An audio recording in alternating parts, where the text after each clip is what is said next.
Today we have a cardiac science AED with us, and this is a live unit, and this is how it Stay actually calm. works. Follow these voice instructions. Make sure 911 is called now.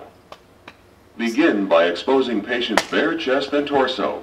Remove or cut clothing. So we're going to turn that off. Gary, you never heard that part of what the AED said, No, but you sure had an experience. Tell me about what happened to you. Well, I was at a scout meeting. I just arrived, and I was gesturing to a fellow answering a question about a vacation I'd been on, and next thing you know, I hit the floor. I had no symptoms, and I just went down.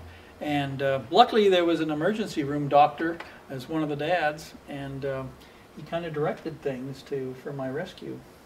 And that dad had made sure that the Boy Scouts had one of these cardiac science AEDs. Yes, he had one there that had been donated several years before and had been sitting on the shelf. And the doctor called for that and had him call 911, and there was an EMT there that gave me CPR. And they tried it once, and my heart didn't start. They tried it again, and my heart started again. And I had been clinically dead for about 4 or 5 minutes, they said. I was black and blue, my face was black and blue, and my breathing and heart had both stopped. And if they hadn't had that AED there that day, you probably wouldn't be here talking to me this day. Absolutely. The ambulance didn't arrive for 8 or 9 minutes, and that's longer than you get. Right, because 4 to 6 minutes you have brain death, right. And you don't have too much brain death. No, I don't have any.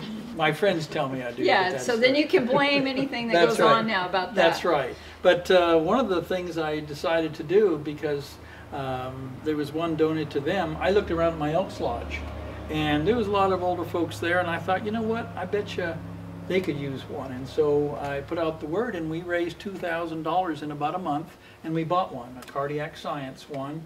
And one of the ladies that was a member works for the Heart Association as a trainer, luckily, and she gave free lessons, and now it's up on the wall in a special case, and if somebody has a cardiac arrest like I did, I hope it'll save their life. You know, and that's great, but it's even great that the Boy Scouts have one, because there's so many young people every year. I have a whole file. I teach CPR for the Heart Association, and I have a whole file of kids that die every year from sudden cardiac death. They get hit in the chest when they're wrestling or football or something else. So that was great. We're glad you're with us, and we're glad that the Boy Scouts had that AED that day. Thanks.